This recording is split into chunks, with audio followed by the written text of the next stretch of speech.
Hi, good day everyone. So with me here today is Miss Catherine Duguan. She is a graduate of Bachelor of Science in Elementary Education at St. Peter's College of Balingasag. She is also a board passer and currently she is a volunteer at Alternative Learning System, or what we call the ALS. So Ma'am Kath, thank you kaayo for your time, for giving us a time para ma-interview ka. And I know that you are very busy.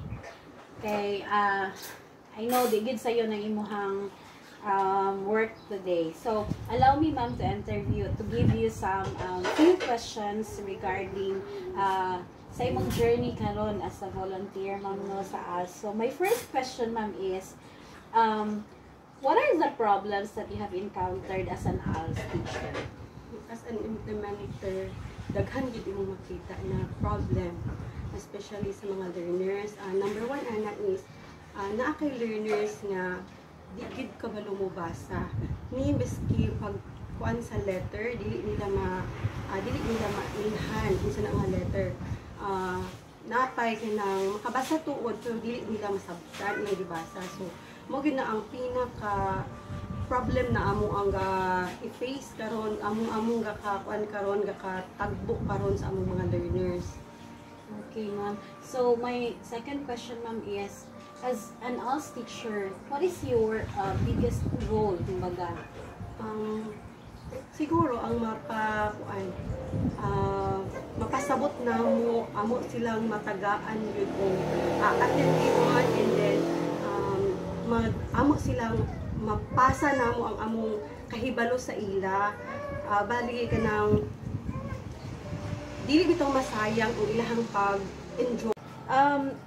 Is it hard working as an ALS teacher or a volunteer? For me, challenging lang. Dili na mo ginatake as hard para sa amo or difficult para sa among trabaho kay as nagkuha man kag teacher, so imo ng passion. Kabalo ka nga along the way na kay matabo nga inana nga mga learners, na kay inana matabo nga problem. So challenge siya imo as a teacher kung unsaon nimo nga kanang imong learners makahibalo gid diha sa imo. Aron nga kanang kuan bitaw kanang naa kay maitabang sa iyaha. Mo gid isa ka importante as a teacher. Okay, thank you, ma'am. So, my last question is, what is your unforgettable experience as a volunteer or as an ALS teacher? Siguro katong mutungas kag bukid na masakay ka og habal-habal na first time na ako, and then gabi kalisod ang dalan ni tanan na lang Hadlo ka?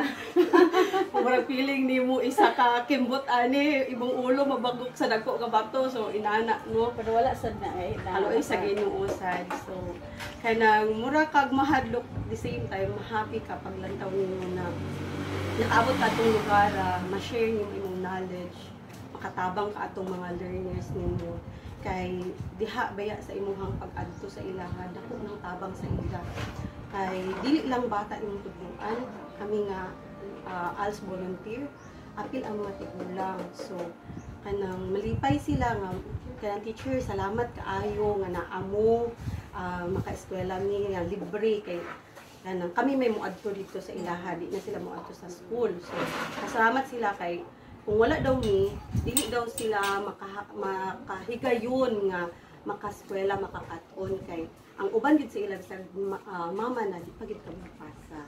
So ay mo siyang isa-isahon tudluan kita balik gid sa bisag pagsisisi.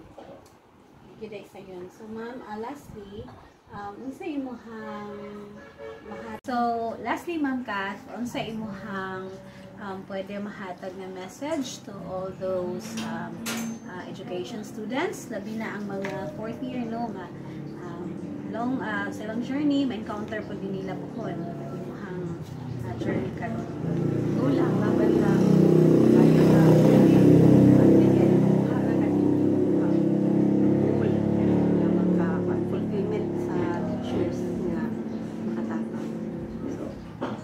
Walay kuan sa teachers, walay uso sa teachers ang musuko. So laban lang, padayon lang.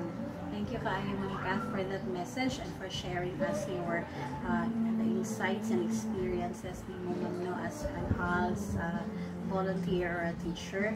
And also, salamat sa imong time Ma'am, no? Bisan sa imong kabisi as a mother, as a teacher, no? Naghatag ka og time Ma'am for this interview. And thank you kaayo and God bless sa imong journey Ma'am. Thank you everyone and God bless.